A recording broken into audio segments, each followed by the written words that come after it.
예, 반갑습니다. 오늘은 문제 풀어보도록 하겠습니다. 재무비율과 관련된 문제 1번 재무비율에 관한 설명으로 가장 적절하지 않은 것입니다. 자, 동그라미 1번부터 보도록 하겠습니다. 회계적 이익을 가능한 적게 계산하는 회계 처리 방법을 사용하는 기업.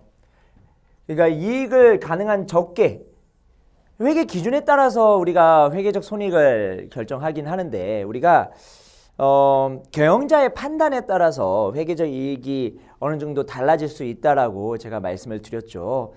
경영자가 어떠한 회계 기준을 적용할 것인지 IFRS가 특히나 우리가 회계를 적용할 때 우리가 보통 뭐 일반 기업 회계 기준이 있고 IFRS가 있다고 했는데 IFRS가 좀 더 판단이 좀 많이 개입되거든요. 그러다 보니까 그 판단에 따라서 회계적 이익이 달라질 수 있는 어떻게 보면은 하나의 좀 문제점이라고 볼 수가 있는데 장점이 될 수 있고 사실 단점이 될 수 있습니다. 자, 그런 가정 하에서 적게 계산할 수 있습니다. 그래서 경영자의 그 자신의 그 생각에 따라서 회계적 이익을 좀 적게 계산한다면 그러면 퍼 수익 주가 수익 비율이죠. 이 주가 수익 비율 우리가 어떻게 계산했습니까? 퍼는 주가 나누기 EPS였습니다. 자, 그러면 EPS는 당기순이익 나누기 주식수였습니다. 그럼 만약에 회계적 이익을 적게 계산했다. 그러면 당기순이익이 낮아질 거고 EPS가 낮아질 거고 그러면 주가가 가만히 있는 상태에서 퍼는 높아지겠네요. 그래서 상대적으로 높게 나타낼 수 있다. 맞는 문장이고요. 2번 자산의 시장 가치가 그 자산의 대체 원가보다 작은 경우 그러니까 시장 가치가 있고 대체 원가가 있는데 시장 가치가 대체 원가보다 작은 경우입니다. 그때 토빈의 Q 비율인데요. 토빈의 Q 비율은 이것도 우리가 시장가치 비율 같은 거 있죠. 퍼라든지 PBR이든지 PSR이든지 이런 것들은 분모에 어떤 뭐 분자부터 할까요? 분자에 시장가치가 들어가고 분모에 장부가치가 보통 들어가요. 그러니까 회계적인 숫자가 들어간다고 해요. 그래서 퍼도 마찬가지로 시장가치랑 장부가치를 비교한 거예요. 이따가 볼 PBR도 주가랑 BPS라고 하는 순자산하고 비교했잖아요. 이것도 위에가 시장가치가 들어가고요. 그 밑에가 대체원가예요. 그러면 시장가치가 대체원가보다 작은 경우에는 1보다 작겠죠. 그래서 맞고요.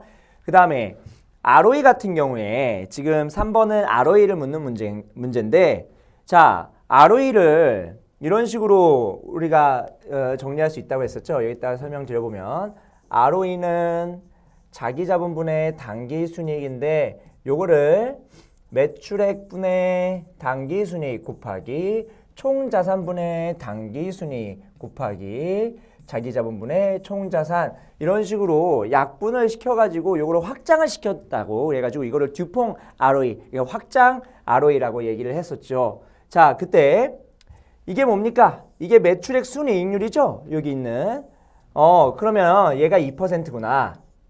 그 다음에 총자산 회전율이 요게 3이구나. 그러면 이건 뭡니까? 이거는 우리가 두 가지로 얘기를 할 수가 있었습니다. 뭐 S분의 S 플러스 B 해가지고 1 플러스 부채 비율 이렇게 쓰거나 아니면 자기자본 비율 있죠? 자기자본 비율의 역수. 즉 원래 자기자본 비율은 총자산분의 자기자본이잖아요. 근데 요거의 역수라고 해서 자기자본 비율이 50%면 얘는 얼마예요? 거기에 역수인 2겠죠. 2니까 요거 곱하시면 12%가 나오거든요. 그래서 3번이 틀렸습니다. 나머지 4번, 5번 한번 보도록 하죠. 유동비율이 높은 유동성, 양호한 상태. 맞죠? 유동비율이 높은 기업은 유동성이 양호한 상태로 판단할 수 있는데 과도한 높은 유동비율은요. 오히려 수익성 측면에서 안 좋을 수 있다. 그러니까 기업이 현금을 너무 많이 쌓아두게 되면 그러면은 얘가 투자할 데가 없는 거 아니야? 수익성의 퀘션 마크를 우리가 붙일 수 있다라고 했습니다. 그래서 맞고 그 다음에 여기 PBR PBR이 뭐였습니까? PBR이 주가 나누기 BPS였죠. BPS는 뭐였습니까? BPS는 여기다 쓸까요? BPS는 자기 자본 나누기 그다음에 주식 수인데 여기서 자기 자본은 장부가였습니다. 북밸류였죠. 북밸류 장부가.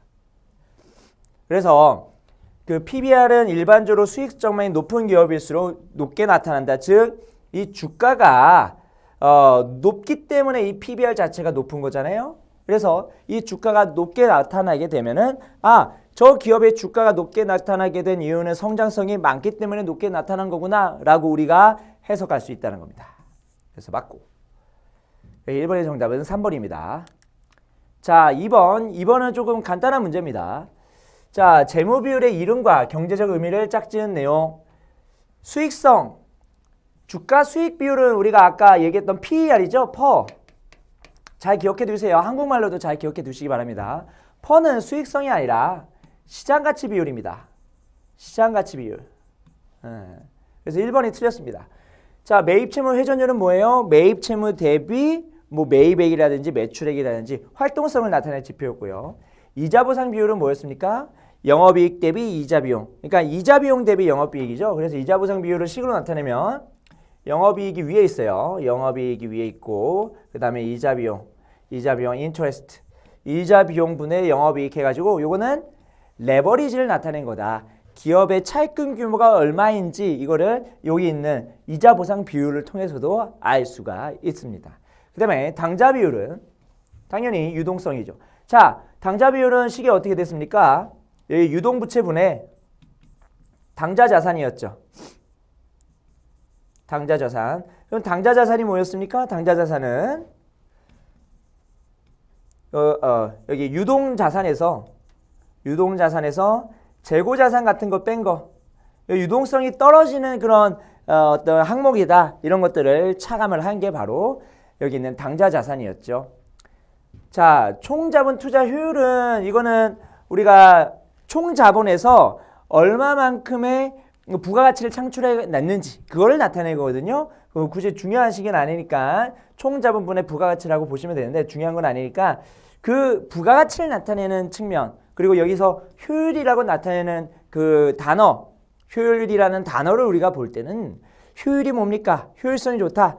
투입 대비 산출이 좋다는 거죠. 투입 대비 산출이 좋다라는 게 바로 생산성이 좋다라는 겁니다. 그래서 얘도 생산성과 관련된 거. 그래서 1번이 틀렸습니다. 3번 보도록 하겠습니다.